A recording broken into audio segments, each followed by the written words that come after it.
Welcome to today's session. This is how to integrate your virtual manipulatives into your lessons. We have a lot of information, a lot of resources today, and I'm so excited to bring this session to you. Our learning intention really is that teachers will be able to integrate these virtual manipulatives into their classrooms to support student learning. So let's get started. I'm going to take my face off the screen so I don't distract you, and we'll focus on the content. So in this short session, we're going to take a look at a lot of virtual manipulatives. We're going to kind of pare it down so we don't have choice paralysis. We're going to then look at a couple different video clips on how to create our own virtual manipulatives or drop and drag activities. We're going to take a sneak peek at Desmos and some of the new features they have so that you don't have to recreate a lot of drop and drag. There are sorting activities in Desmos now. And then we're going to look at how to create a virtual math library. So there's a lot on our plates. Within today's session, we're going to be looking at some of the virtual manipulatives. And so in this particular activity that I included in your resources, we take a peek at how can we take a virtual manipulative, put it in an icon, paste it onto our slides so that it is accessible to students. So if you look at my screen here, if I actually click right on there, I should be able to go right to that particular app. This is from Didex. It's a virtual manipulative for students for a GeoBoard. And it very simply is you create the same type of activities, but now you have it without actual real rubber bands, and students have the ability to create multiple shapes, discover some unique properties about maybe reflection. Didex also gives tutorials on how to work with each one of their virtual manipulatives that are free. So keep that in mind when we're working. If you are working in a specific slide deck, you might want to color code your slides so that if you ask students to create a right triangle with a perimeter of 24 units, that in fact you have the virtual manipulative right on that slide that's movable. We'll talk about a little bit of how do we get this background not to be editable so that students can't edit.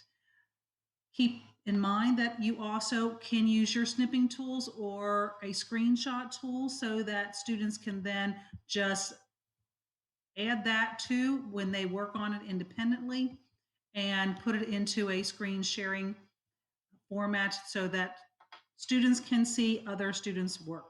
We can also create that environment where students all show at the same time so we're not copying each other's work.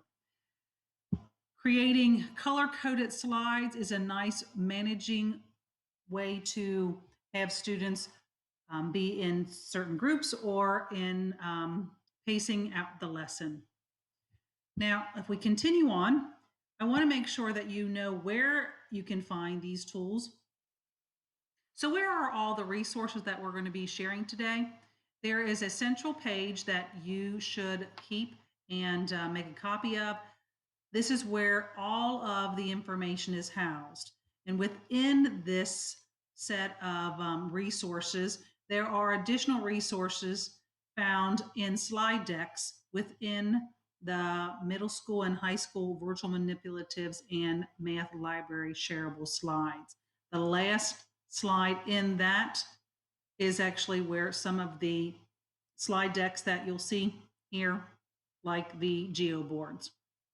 Keep in mind you want to collect information because that information is going to be useful at the end when you apply for your certificate. There will be content questions that are going to be asked of you to verify the session was successfully completed. So let's go back to now and the virtual manipulatives. This particular page has quite a few virtual manipulatives. Every one of these pictures on the shelf are links to the virtual manipulative that you would like the students to use or that you would like to use for your own demonstration purposes.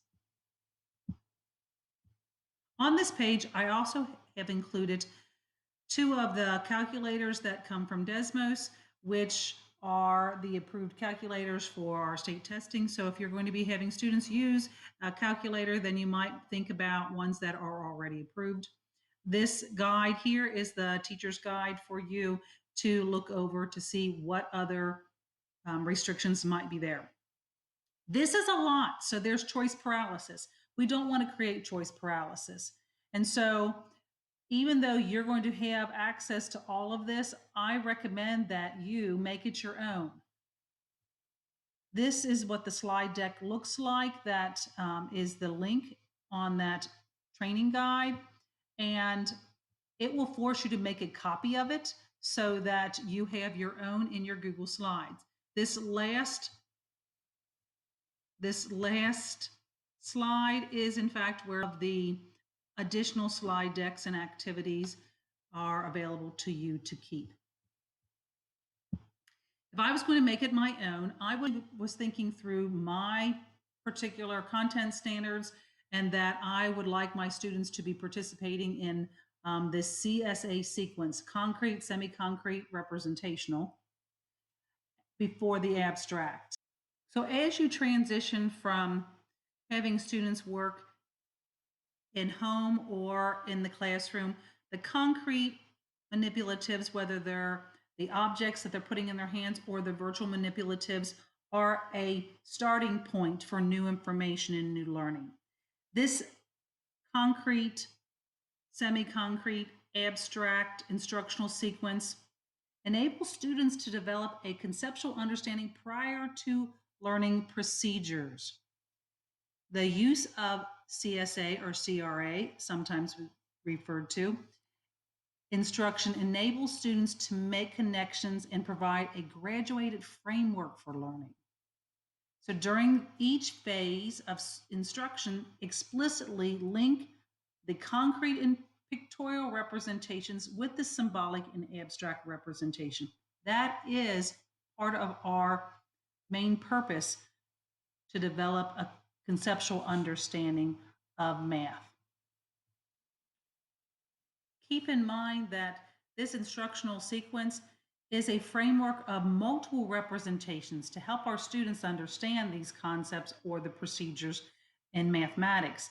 And so it is important for us to know that students may begin at abstract and then go back to semi-concrete and concrete.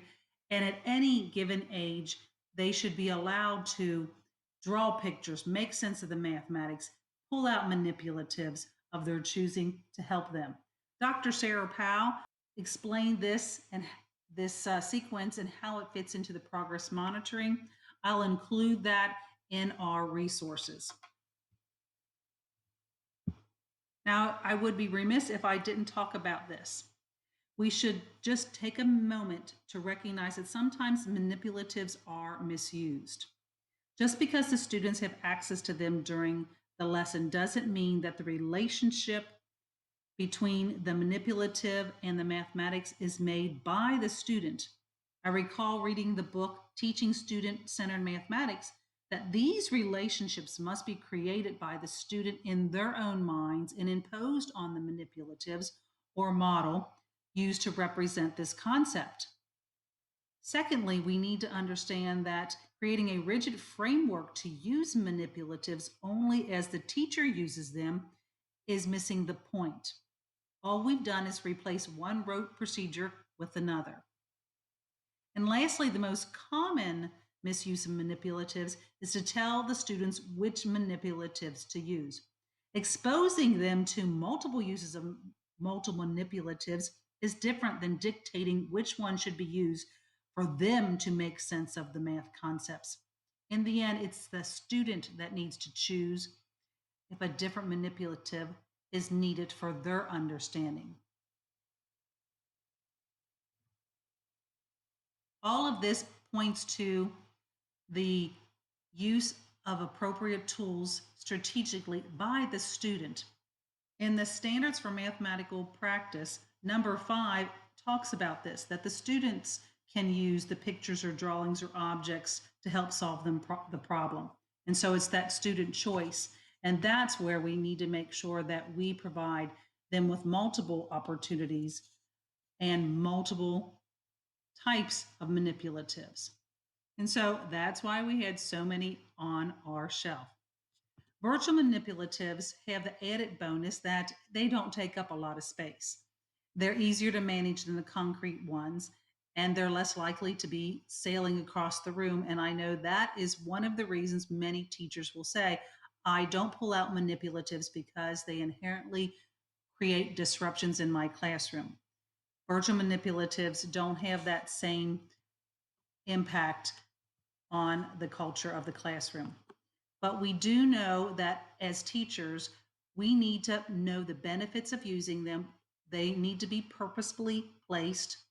We need to make sure that we know the advantages and the constraints of each manipulative that we house on our shelves, whether it's virtual or concrete. And so as we look at all of these manipulatives, we do have a little bit of choice paralysis. And so just think, how would students react if we gave them this slide? It would take them more time to actually try to figure out which one and how to use it if we don't provide them with opportunities. And so they need help. We need help. We need help to dive deep into them and to help students figure out how to manipulate them so that later on they can pull them off the shelf and then use them appropriately. Each one of the manipulatives that I have on that page is from one of these resources here. The majority of them are from the resources that I've included on that initial training guide page. Again, you have access to those to make it your own. So making a copy of them so that you can then do something like this, where you are, in fact, sorting and strategically placing the ones that you will use, is an important piece to managing this and getting on the uphill swing of choice paralysis. Just like with students, they need time, and teachers need time to understand the uses of manipulatives. If you want to give students a choice board, you might want to provide the manipulatives on the slides by simply copying and pasting them from the library, as I've done here. This is an activity that you will be able to participate in that is on that slide deck, that last slide on the slide deck that houses your virtual manipulatives. Please take the time to explore and watch the videos for each one of the different types of manipulatives. And do be aware that just like we're doing this video, it's important that we utilize the resources. There are lots of videos out there on how to use certain manipulatives for certain types of concepts. And so if I wanted to talk about providing students manipulatives for subtracting integers, then students and parents may need a little bit of background knowledge on zero pairs and how to use this particular manipulative for that concept. Just be careful, be a critical consumer, vet each video to make sure the math vocabulary is accurate and correct. So here we have an opportunity to look at two different manipulatives. And so I've created for you an algebra tile choice activity so that you could see how it would look if we were trying to get a deeper understanding of algebra tiles. And maybe algebra tiles, you are thinking, I don't have any idea how to use them. So you could watch the slide, watch the video on slide 3. In this slide deck, all you will need to do is actually just click on that and it will take you directly to slide 3. The same thing as if you would like to learn a little bit more information on multiplying binomials using algebra tiles, you might want to think about visiting slide 4. You might want to visit all of them. But Keep in mind that we're trying to give you a little bit of choice so that if you need more information, it is available to you to dig deeper. How to lock objects in Google Slides. There's a video and it is on that training guide. It is the second video. So please take the time to look at that. We do not want students to be able to edit some of the information that we have included in our interactive slides. We might want them to be able to drop and drag, and so we can learn a little bit about how to create these manipulatives that we can drop and drag wherever they need to be. By the way, that's not in the right spot. Same thing here, creating multiple representations of a manipulative. If I want to actually create this, I'm going to have to make duplicate copies of it and then stack them and align them. And that particular video is also included. It is so easy. You will be amazed at how easy you can transform your slides into interactive slides with your own manipulatives. Now, there are lots of probably underused activities that are going to stay on the shelf if you're working in a virtual classroom, because the students will not have access to these sorting cards, or it's going to take you a lot longer to make individual sets.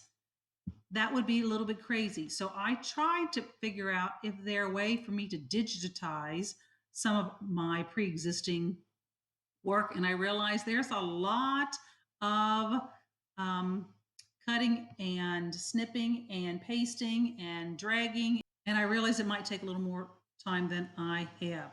So in learning a little bit about Desmos, I realized that Desmos does have these interactive activities that are already made and ready to implement. The best thing about it is it does create a display window so that you can, as a teacher, monitor where the students are.